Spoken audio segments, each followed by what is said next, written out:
हो जाता है तो वो मरने का सोचता है। शिव महापुराण की कथा कहती है थोड़ा सा दुख आया और वो मरने का विचार करता है। शिव महापुराण की कथा कहती है थोड़े से दुख में मरने का विचार न करिए। जब दुख तुम्हारे ऊपर आ जाए तो हमें मरना नहीं है, हमारे दुख को हमें मार देना है। अर्थात हमें भगवान शंकर की शरण में बैठकर श्री शिवाय नमस्तुभ्यम या पंचाक्षर मंत्र नमः शिवाय या षडाक्षर मंत्र ओम नमः शिवाय हमें जपना है।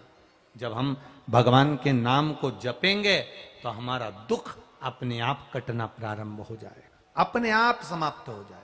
हमें अपने शरीर को समाप्त नहीं करना है।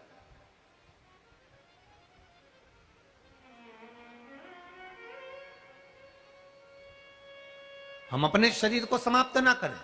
हम अपने भीतर जो दुख उतर रहा है, हमारे भीतर जो दुख आया हुआ है, हमें जो भीतर से दुख सता रहा है, उस दुख को हमें समाप्त करना। नेपाल की पावन धरा पर जहां मेरा मुख आज भी विराजमान है, वो डोलेश्वर पर जाकर तू तप साधना में लीन हो जा।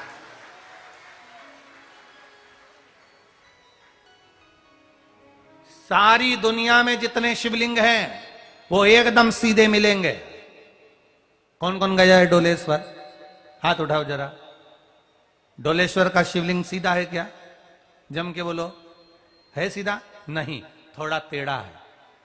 कारण क्या था?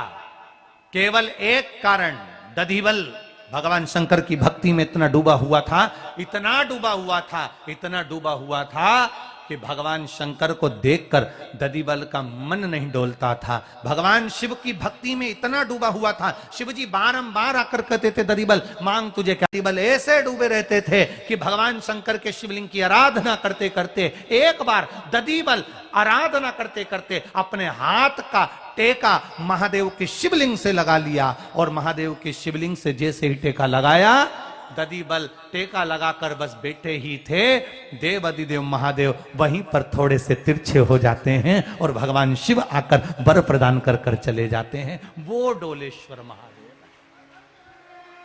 वो डोलेश्वर महादेव वो साधारण नहीं है। डोलेश्वर महादेव नेपाल की धरा पर ये पशुपतिनाथ, ये डोलेश्वर महादेव, ये कोई साधारण नहीं है महाराज, सिंपल ना।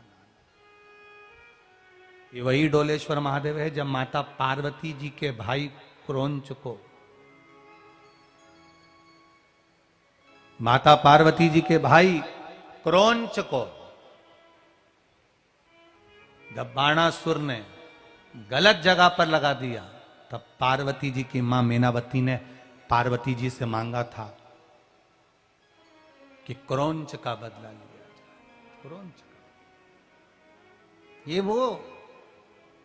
ये कोई साधारण नहीं है। और मां पार्वती जी ने भी जिस डोलेश्वर महादेव के सम्मुख में बैठकर स्वयं साधना करी है, स्वयं साधना। एक बात आपसे कहना चाहेंगे, नेपाल वासी, इस नेपाल देश के जितने भी निवासी हैं,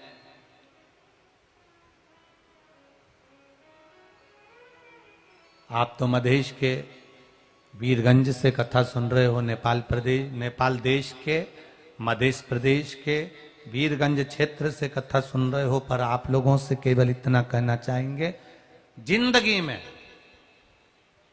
जब कहीं ऐसा महसूस हो कि आप बहुत हार चुके हो और दुख सामने पीछा नहीं छोड़ रहा,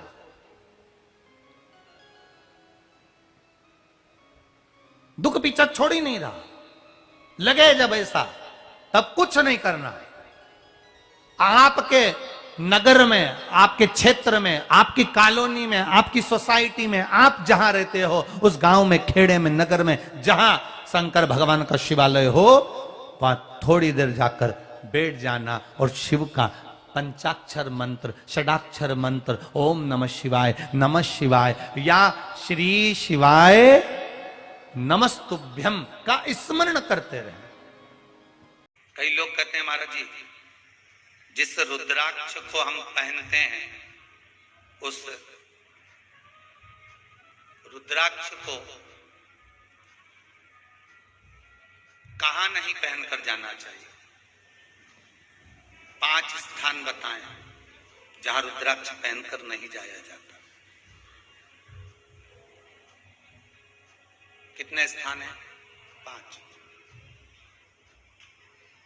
और रुद्राक्ष को